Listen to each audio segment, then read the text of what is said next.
Bueno, entonces lo que proponían era esta no intervención del Estado, ¿no? Que dejara libre a la economía, pero obviamente pues ya habían pasado por una etapa en la que no, la economía no se iba a autoajustar ni iba a salir de los problemas, ¿no? Entonces, yo digo, muy chistositos, ellos están a favor de que el Estado no intervenga, no tenga empresas productivas, pero si hay un problema económico, sí el Estado lo resuelva a través de rescates.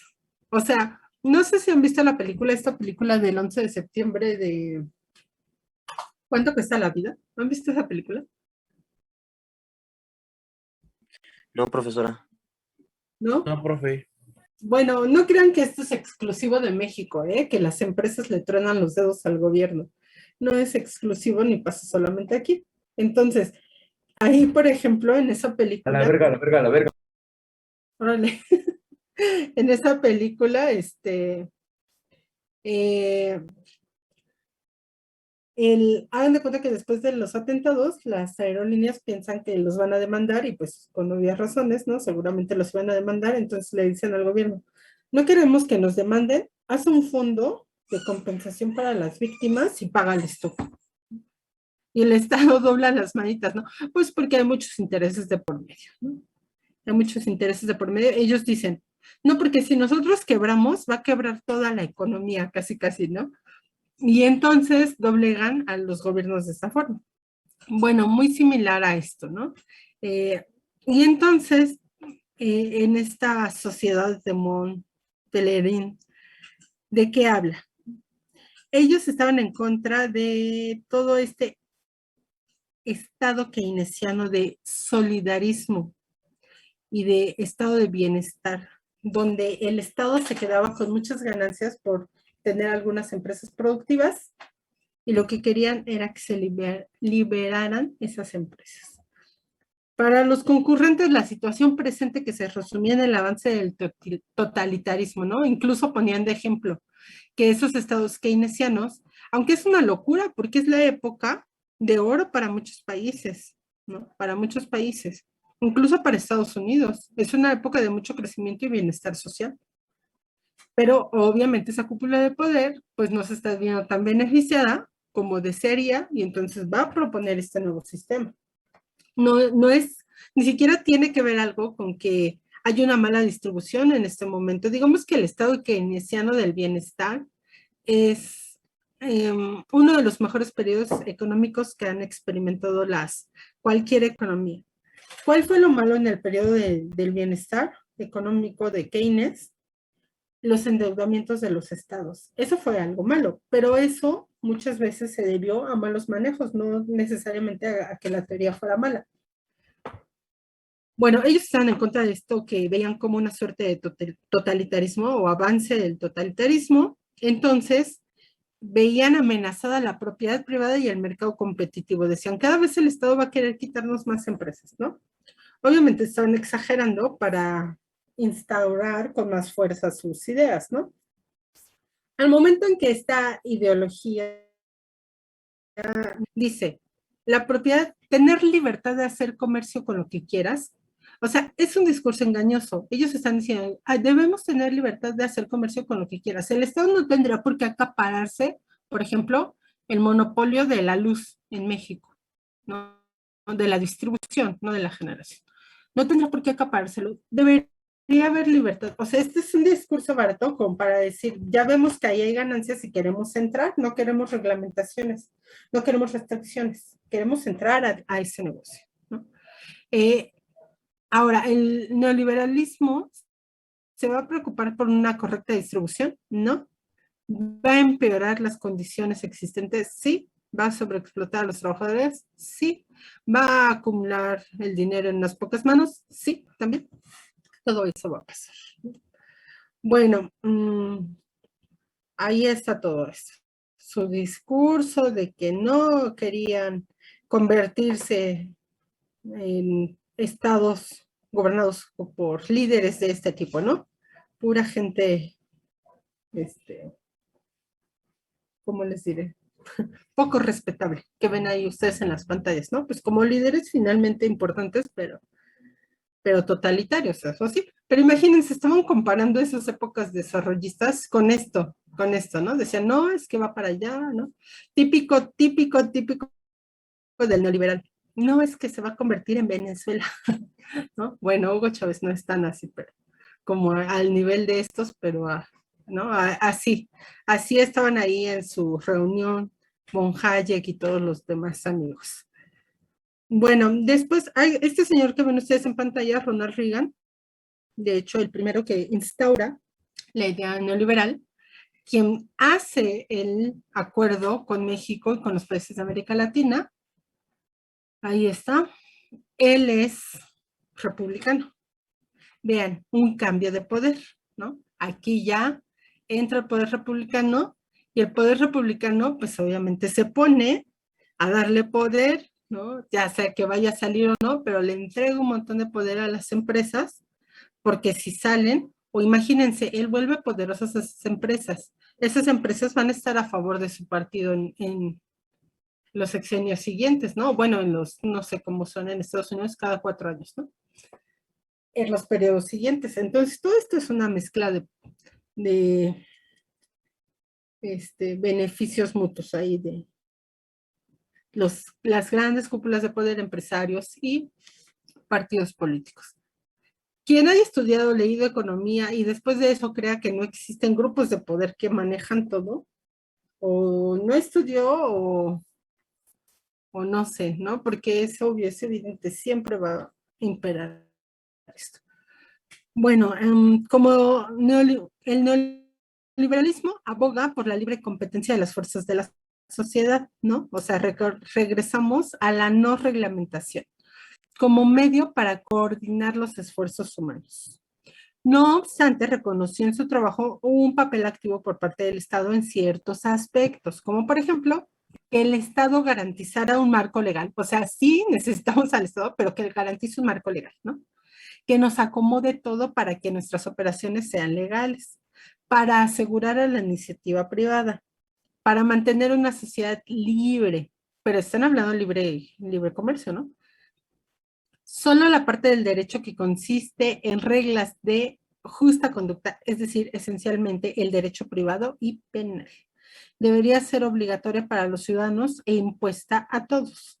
Es decir, que el Estado sí eso lo regule, pero que ya no se meta en términos económicos, porque estaba ganando peso el Estado, ¿no?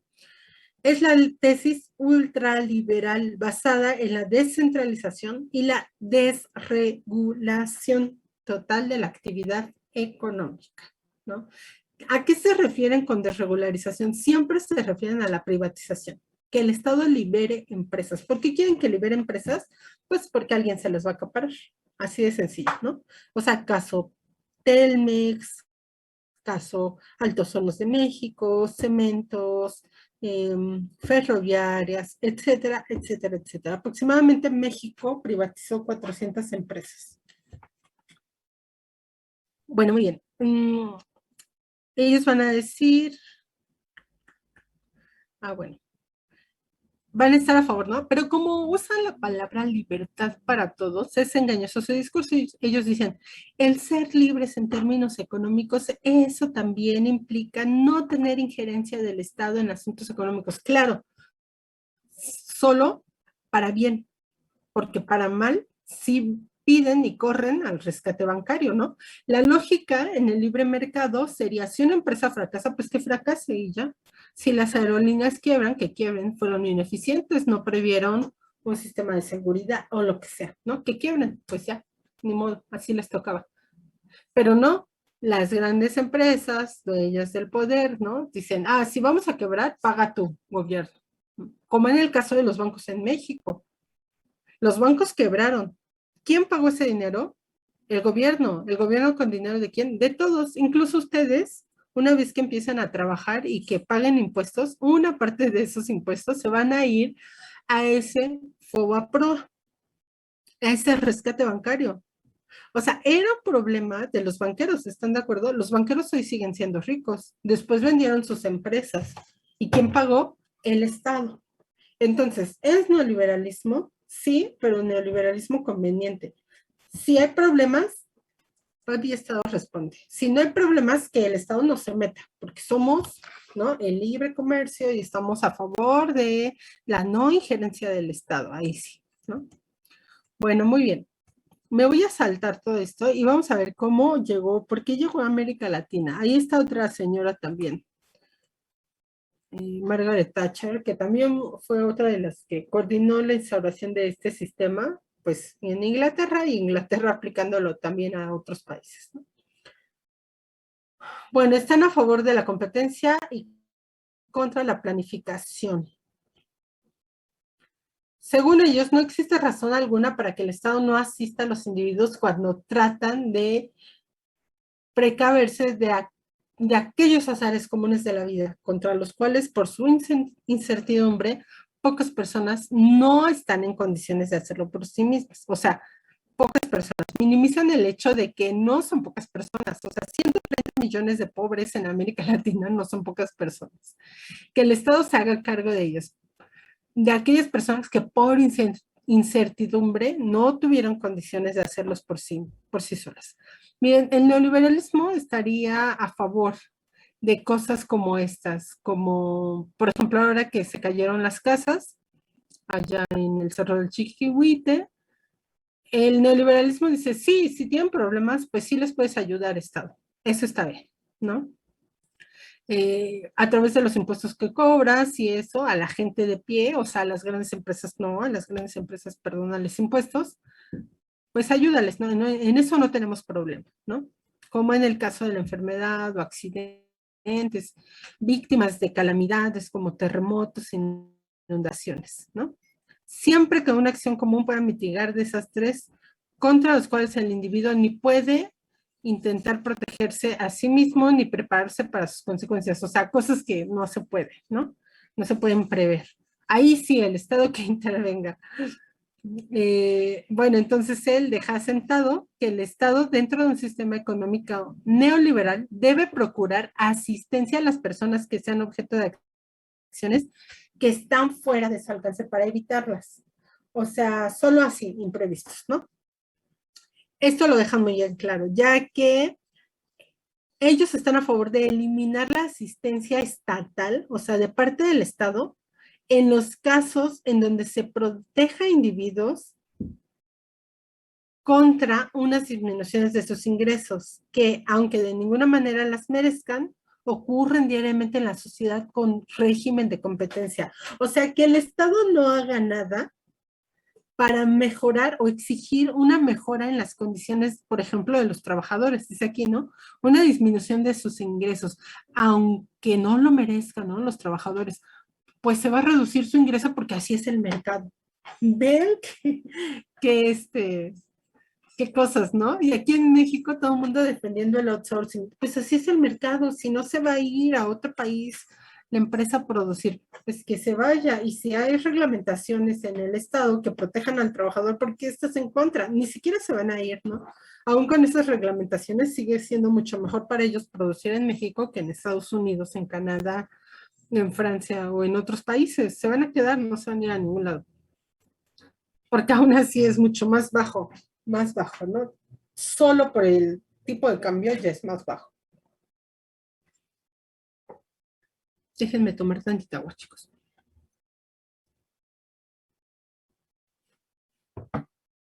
Bueno, dicen, el Estado no debe, ¿no?, meterse en esas cosas. Ocurren diariamente en una sociedad en régimen de competencia, contra unas pérdidas que imponen severos sufrimientos sin justificación moral, ¿no? Porque dice, o sea, lo otro sí, que ayuda al Estado, porque eso es sí es una desgracia, ¿no? Muchas veces y todo. No sé si es cierto, yo lo vi, un compañero lo publicó, que el gobierno va a, o sea, gobierno federal, va a mandar a hacer, va a comprar terrenos y mandar a hacer casas para los damnificados del Cerro del Chiquihuite. ¿No han visto esa noticia? No saben si es real o no. De ahí de nuestros vecinos, ¿no? Decime. ¿Quién sabe? No, maestra, no. ¿No? Ni idea. Bueno, No sé si sea verdad o no, o solo lo pusieron ahí o no. Está bien, ¿no? Aunque siendo justos, no sería responsabilidad del Estado. ¿Están de acuerdo? Porque alguien vendió, alguien sacó los permisos, a lo mejor son terrenos que se han invadido. Yo la única responsabilidad que le vería al Estado, y ni siquiera al federal, sino al estatal, ¿no? Al gobierno estatal, sí les diría, sí tienen responsabilidad porque no atienden esa zona, o sea, no han hecho un estudio de si la gente puede vivir ahí o no, de los riesgos de esa zona, como para darle, ¿cómo se le dice? Clasificación de zona habitable, ¿no? Entonces, ahí sí, pero pues no el gobierno federal, sino el estatal, ¿no? El gobierno estatal es el que tendría ahí la obligación de dar la cara, pero bueno, independientemente de eso, eh, eh, incluso, por ejemplo, cuando ha habido inundaciones y esas cosas, de pronto dicen algunos que son más neoliberales, ¿no? Que ni siquiera el Estado debería ayudar en eso, porque ellos deberían de tener seguros contra riesgos. Imagínate, o sea, la obligación de estar pagando seguros contra esos riesgos, pues es todavía más, ¿no? Quitarle más dinero a la clase trabajadora o a la clase media o a la clase media baja, media o lo que sea, ¿no? Porque normalmente la gente que vive en asentamientos pues más irregulares o cosas de este tipo, pues es porque de plano no tiene acceso a otro tipo de terrenos. Eh, pues ya son muy exagerados los precios de pronto y no hay poder adquisitivo que les lleve el ritmo. ¿Tienen idea de cuánto costará una casa más o menos por ahí, por Polanco, por la del Valle, por el centro? Tan solo por mi casa están a 10.500.000 metros cuadrados ¿Por dónde vives? en Azcapotzalco. Ah, 10 millones 500, bueno, 500 metros sí es mucho, ¿no? Pero 10 millones también es mucho. No, alguien sabrá si más o menos por ahí, por la del Valle o eso, ¿no? ¿Quién sabe? Pues estaba checando precios así en internet, nada más. Ajá. En Polanco, Miguel Hidalgo están en 34 millones. O sea, una locura, ¿no? Imagínense. Igual 350 millones, 46 millones 500 mil. La más barata hasta ahorita que he visto es 19 millones 500 mil. No, y esa sí ha de estar muy barata, ¿no? Sí, de hecho sí. Ah, es que es chiquita. Es un departamento nada más. Ay, no, imagínate, ¿no? Qué horror. Por eso viven ahí con 10 roomies en una casa. Por eso otros modelos. Con eso ya. Sí, no. Eso, o sea, es una locura, sí, es una locura, yo sé, los precios, ¿no? Pues obviamente los asentamientos se van a ir a las zonas periféricas, donde haya mejores precios, ¿no? Buscando las zonas de trabajo. Y obviamente esas zonas periféricas pues van a ser más riesgosas, irregulares, cosas así, ¿no? De ese tipo. Bueno, en fin, eso sería como el extremo, ¿no? Todavía los que son más extremistas, que dicen, ni siquiera el gobierno tendría que hacer eso, porque mucha gente, ¿no? Que por ahí está, dice, ¿por qué si pagamos impuestos tenemos que mantener a los que se cayó su casa o no sé, ¿no? O sea, esos ya son los extremistas. Bueno, ellos sí dicen. Hayek, por lo tanto, no rechaza de plano la intervención estatal, apoya cierta participación en algunos aspectos, pero ese algunos aspectos está entrecomillado y sí, por supuesto, entre esos aspectos está salvar a las grandes empresas cuando estén en problemas. Miren, mucha gente, de esta gente, ¿no? Que de pronto dice, o que se expone mucho al clasismo mexicano, que dicen, ay, los ninis que ni estudian ni trabajan y les da su beca el gobierno, ¿no? Bueno, ¿a cuántas grandes empresas no se les cobran impuestos? ¿A cuántas grandes empresas se les condonan, se les dan subsidios, infinidad de beneficios se les dan a estas grandes empresas, ¿no? Apenas, creo que ya lo platicamos en una clase, pero cuando empezaron a sacar la lista de cuántos subsidios se les daba, ¿no? A las empresas, cuánto se les pagaba, por ejemplo, para que este tipo Krause hablara bien de tal o cual candidato, o sea, ¿cuánto dinero les daban a CIR o a todos ellos, ¿cuánto dinero? Millones, ¿no? Para que hicieran tal o cual cosa. Uno dice, y se quejan por una beca que a lo mejor para un estudiante no se le dan 300 pesos o 500, no sé cuánto les dan, o no sé si a ustedes les dan beca, de parte del Estado, ¿no? O del gobierno estatal, o de la Ciudad de México, no sé si les den beca, pero obviamente, pues, no se compara eso con el dineral que se sale por otros lados, ¿no? También, que también sale. Por ejemplo, a la Náhuac con todo y lo que es Anáhuac y lo que cobra Anáhuac, me acuerdo que una vez, ya tiene mucho tiempo, yo pregunté cuánto cobraban en la Náhuac y un semestre salía algo así como en 60,000 pesos o más, no me acuerdo si era solo por materia, no me acuerdo la verdad, pero era una locura, ¿no? Era muchísimo dinero. Y la Náhuac tiene subsidio o tenía subsidio del Estado, háganme el favor. Y todavía dice la Náhuac, no somos una empresa con fines de lucro, somos una asociación educativa. Y tú así como que, ¿quiénes creen, no? ¿Quiénes creen? O sea, navegaron al margen de la ley para hacerse de esas grandes riquezas, muchas empresas. Bueno, ya me sigo.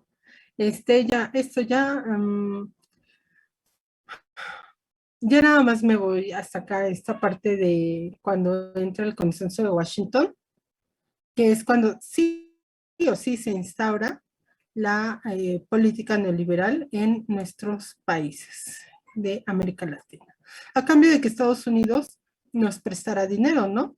Y esto es algo de lo que nadie habla, nunca nadie habla del consenso de Washington ni el plan Brady, no nos dicen en ninguna parte que México firmó este acuerdo y que vino otro país, o sea, total intervencionismo, ¿no? Y entreguismo de los gobernadores mexicanos. Vino otro país a marcarte las reglas. Y ustedes lo que buscaron ahí se dieron cuenta, ¿no? Neoliberalismo, o sea, vino a Estados Unidos y dijo, vas a aplicar neoliberalismo a México.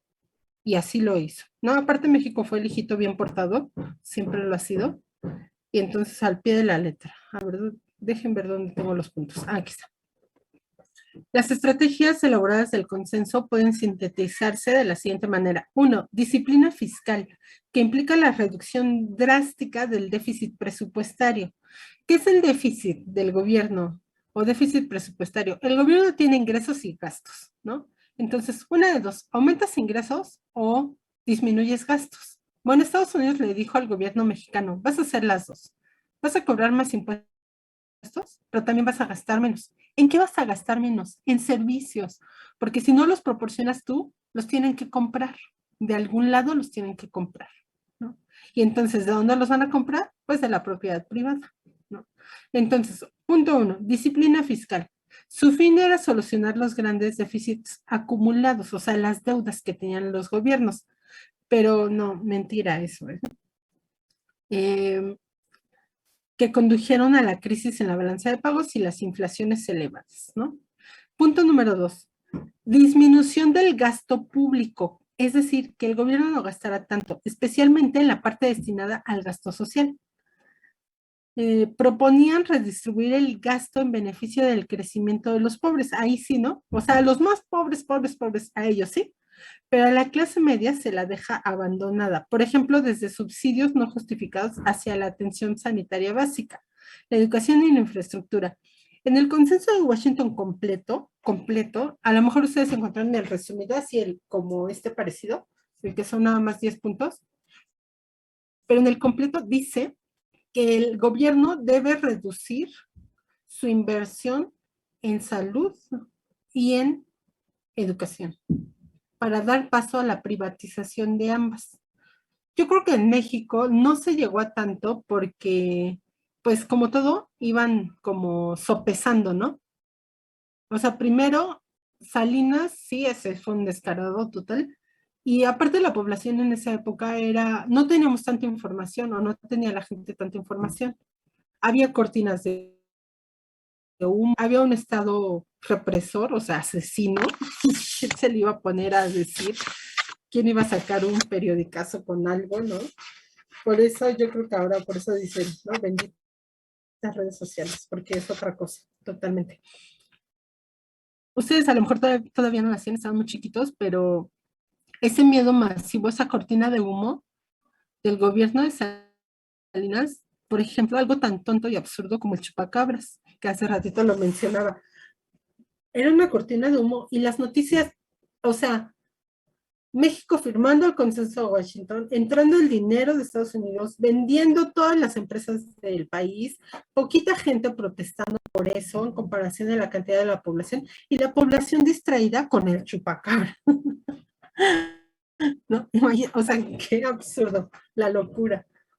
Y me acuerdo que estábamos chiquitos, pero todos los niños, o sea, teníamos noción del chupacabras porque todo el día pasaba en las noticias. Imagínense ahí a lo mejor les tocó ver el meme, ¿no? De este Javier Alatorre, el de TV Azteca, que al principio no creía en el COVID y TV Azteca estaba así en contra de las políticas, ¿no? De sana distancia y quédate en casa, ¿no? Pues sí, empresas explotadoras. Eh, y estaban en contra y luego ponen el meme así de él en los 90 dando noticias del chupacabras todo el tiempo, ¿no? Así estaban las noticias, o sea, cortinas de humo, pero para que ustedes también tengan como idea de cómo estaba la población tan desinformada, ¿no? Tan desinformada. No teníamos idea bueno, yo estaba chiquita, pero me acuerdo que todo el mundo le tenía miedo al chupacabras, o sea, ya eran como las 7 de la noche y las señoras se metían a su casa, los niños ya así todos espantados con el chupacabras porque en Morelia o en no sé dónde habían visto y cosas así, ¿no? Imagínense la dimensión de las cortinas de humo. Mejorar la recaudación impositiva sobre la base de la extensión de los impuestos indirectos, especialmente el IVA. La finalidad era que el sistema tributario combinara una base tributaria amplia, o sea, que le cobre a más personas con tasas marginales moderadas, que cobre más impuestos y a más personas, ¿no? Pero no impuestos directos, sino impuestos indirectos, como el IVA, ¿no? ¿Quién fue el último en aumentar el IVA? Felipe Calderón, de 15 a 16% pasó el IVA, ¿no? Para hacer frente a la influenza, o sea, un ladrón descarado.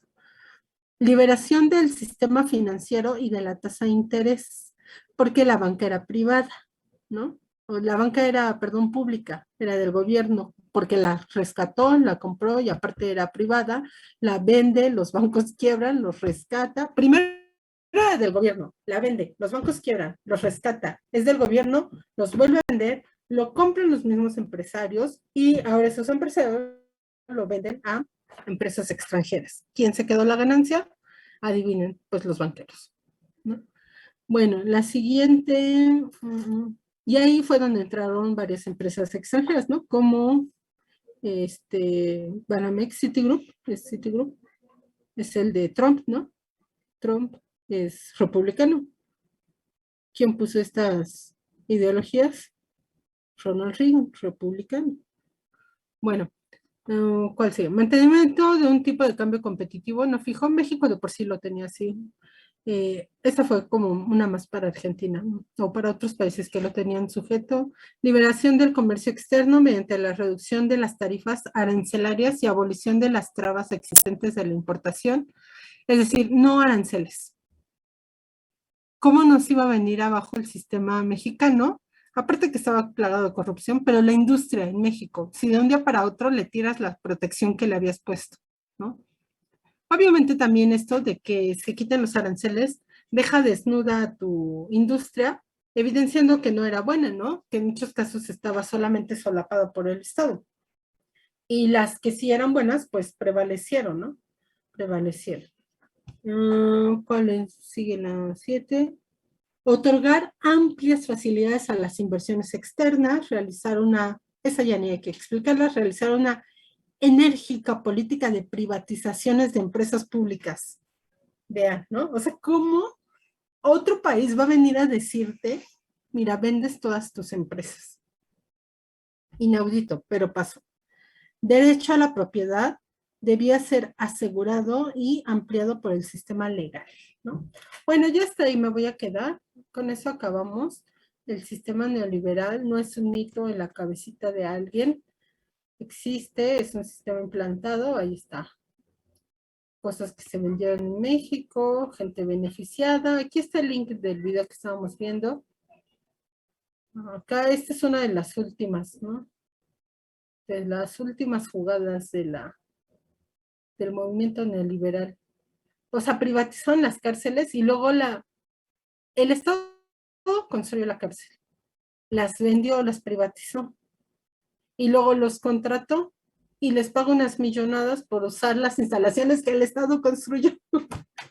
O sea, un robo vil y descarado. Lo mismo que con las carreteras o con cosas así, ¿no? Robos viles y descarados. Pero a medida que nos informamos, pues vamos castigando por lo menos políticamente a los autores de estas cosas, ¿no? Bueno, muy bien, chicos. Terminamos por el día de hoy. Disculpen que haya sido tan politiquería esta cosa, esta clase del día de hoy. Pero es imposible, ¿no? Separarlo. Pues obviamente todo en términos económicos tiene un trasfondo de poder y de política sucia, ¿no? Ay. Bueno, chicos, con eso terminamos y nos vemos la siguiente clase, ¿sí? No, ya la siguiente clase nos vemos en el examen, nos vemos en Zoom y de ahí nos vamos a la plataforma. Las tareas se entregan a más tardar el 28 en no sé en dónde. Bueno, ustedes tengan las listas, yo le aviso. ¿Quién es mi contacto aquí? Ulises, pero sí te tengo en WhatsApp, ¿verdad? Bueno, está bien. Entonces les aviso con Ulises, ¿no? En dónde me van a enviar las tareas y a mi correo. Es que ya hice los grupos de Teams y todo eso, pero no sé qué pasó.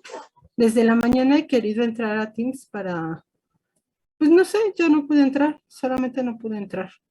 Y ahorita abro la aplicación y se queda como en blanco. Entonces,